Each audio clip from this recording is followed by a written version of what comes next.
ईडीचे छापेमारी सुरू आहे. सचिन पाकळे जे सावर्ड्याचे आहेत आणि आपल्या जवळचे म्हणून मित्र ओळखले जातात.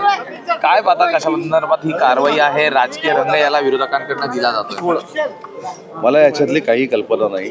मी आत्ताच सभागृहामध्ये आलेलो आहे आणि एखाद्या ओळखीच्या व्यक्तीवर अशा पद्धतीची कारवाई झाली की ताबडतोब त्याला दुसऱ्याचं नाव जोडणं ह्याच्यामध्ये काय अर्थ आहे असं मला वाटत नाही. त्याच्यामुळे जी काही कारवाई झालेली आहे त्याच्यामध्ये जे काही तथ्य असेल ते बाहेर येईल. जो शेतकऱ्यांसाठी सहाय्यता निधी असतो तो अगदी तुटपुंजा खर्चला गेला अशा प्रकारचं ट्विट जे आहे ते अंबादास दानवे यांनी केलेलं आहे. शेतकऱ्यांसाठी जी मदत निधी जमा केली होती किंवा ती जमवली होती त्यापैकी काही खर्च केलेला नाही असं ते ट्विट आहे अंबादास दानवे. ठीक आहे, शेतकऱ्यांच्या बाबतीमध्ये महायुतीच्या सरकारनं म्हणजेच मुख्यमंत्री देवेंद्रजी असतील, त्याच्यानंतर आमचे नेते एकनाथ शिंदेसाहेब असतील आणि अजितदादा असतील यांनी जी काय आश्वासनं दिलेली होती, जी काय कर्जमाफीच्या संदर्भातली भूमिका घेतलेली होती, त्याला जी तारीख दिलेली आहे त्याच्या अगोदर ती सगळी प्रक्रिया पूर्ण होईल. परंतु अवकाळी पावसानं असेल, सततच्या पावसानं असेल, जे शेतकऱ्यांचं नुकसान झालेलं आहे त्याच्यावर देखील उपाययोजना जी केली होती नुकसान भरपाईची ते देखील खात्यामध्ये जमा होत आहे. त्याच्यामुळं विरोधकांना रोज काहीतरी विधानसभेच्या अधिवेशनाच्या वेळी एक ब्रेकिंग द्यायची असते, त्याच्यामुळे ह्या सगळ्या गोष्टी घडत आहेत. मला असं वाटतं की विरोधकांनी शेतकऱ्यांच्या भावनांशी खेळू नये. उद्धव ठाकरे टीका केलेली आहे. भास्कर जाधव असं म्हणतायत की आमच्या आंब्यावरती घाला घालण्याचा प्रयत्न केला जातोय आणि मंत्री हे तगलुजी उत्तरं देत आहेत. त्यांना जर फरक पडत नसेल तर त्यांनी गुजरातला जावं असं तुमच्यावरती टीका केली. मी सुरुवातीला जसं सांगितलं की वलसाड आंब्याच्या बाबतीमध्ये जे काही वातावरण तयार केलं जातं त्याच्यापेक्षा कितीतरी पटीनं मधुर आणि प्रसिद्ध असलेला आमचा रत्नागिरी हापूस आणि देवगड हापूस आहे. जिओ नामांकन ऑलरेडी त्याला मिळालेलं आहे. जगाच्या बाजारपेठेमध्ये वलसाड हापूस काय आहे किंवा वलसाड आंबा काय आहे, कर्नाटकचा हापूस काय आहे आणि रत्नागिरी आणि देवगडचा हापूस काय आहे जगाला माहिती आहे. त्याच्यामुळं त्याच्यावर आक्रमण करण्याचा प्रश्नच उद्भवत नाही. एवढ्या ताकदीचा हापूस आंबा आमचा रत्नागिरी आणि देवगडचा आहे. तरी देखील वलसाडच्या माध्यमातून काय अर्ज केला गेलेला आहे, त्याच्यामध्ये कशा परमिशन त्याला मिळणार आहेत किंवा परवानग्या मिळणार आहेत याची आम्ही खातरजमा करून घेऊ.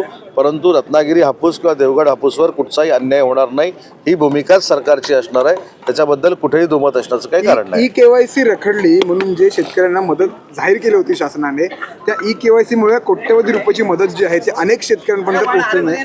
कोणाचं नेमकं फेल्युअर म्हणा? काही त्रुटी असतील तर त्या दूर केल्या जातील, परंतु केवायसी मुळे कुठच्याही शेतकऱ्यावर अन्याय होणार नाही ही देखील आमची भूमिका आहे. गुजरातच्या 500 मीटर आत पालघरमध्ये आलेले आहेत, तंबू टोकले, त्याच्यावर तिथे ग्रामस्थ संतापले. नाही, याच्यामध्ये माहिती घेऊ ना. आता सीमावाद सुरू झाला आहे. गुजरात आतमध्ये महाराष्ट्रात घुसलं आहे की महाराष्ट्र गुजरातमध्ये घुसलं आहे हे मला इथं आता नागपूरमधनं सांगता येणार नाही.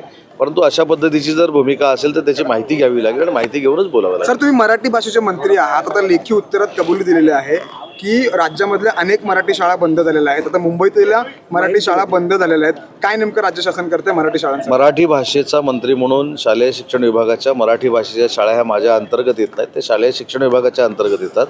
परंतु मराठी भाषा ही प्रत्येकापर्यंत पोचली पाहिजे. ती आपली मायबोली आहे, मातृभाषा आहे. त्याच्या संवर्धनाचं काम मराठी भाषा मंत्रालय करतं आणि आम्ही योग्य त्या दिशेनं आणि योग्य त्या मार्गानं मराठी भाषा मंत्रालय चालवतं. एवढंच मला यामध्ये सांगायचं. पार्थ पवारांना का वाचवलं जाते, पोलिसांनी त्यांच्यावरती गुन्हा का दाखल केला नाही असा सवाल न्यायालयाने केलेला आहे. काल देखील मी याचं उत्तर सांगितलं की सन्माननीय न्यायालयानं काय निर्देश दिलेत मला माहीत नाही. परंतु या संदर्भामध्ये मुख्यमंत्री महोदयांनी जी चौकशी समिती नेमलेली आहे त्या चौकशी समितीचा अहवाल आल्यानंतर योग्य ती कार्यवाही केली जाईल. पण सातत्यानं आपण जर बघायला गेलं या प्रश्नामुळे, पार्थ पवार प्रकरणामुळे कुठेतरी सरकारची कोंडी होते का? कारण का सातत्यानं सगळ्यांचीच उत्तरही चौकशीच्या दिशेनं जात आहेत, मात्र थेट न्यायालय म्हणते कोंडी होण्याचा काही प्रश्न येत नाही.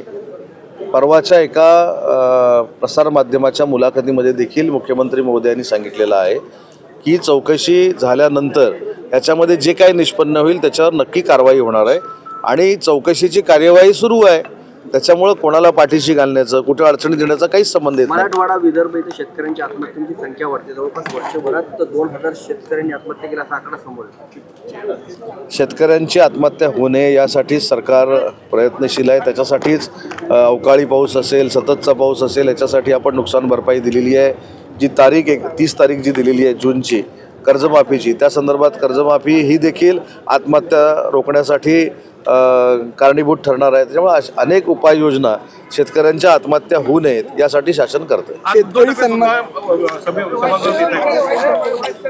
शुभेच्छा आहेत. शेतकरी सन्मान एका ठिकाणी राज्य सरकार म्हणतं की शेतकऱ्यांसाठी आम्ही काम करतोय, मात्र शेतकरी सन्मान योजनेचा लाभ जो आहे तो अनेक शेतकऱ्यांना आदेश दिला की निधी वर्ग करा, मात्र तो निधी शेतकऱ्यांना पैसे भेटले नाही, या बाबतीमध्ये स्पष्ट भूमिका शासनाची अशी आहे, मुख्यमंत्र्यांची, दोन्ही उपमुख्यमंत्र्यांची देखील आहे, की शेतकऱ्यांसाठी ज्या ज्या काही योजना मंजूर केलेल्या आहेत, ज्या ज्या काही फॅसिलिटीज दिलेल्या आहेत त्या तंतोतंत शेतकऱ्यांपर्यंत पोहोचल्या पाहिजेत.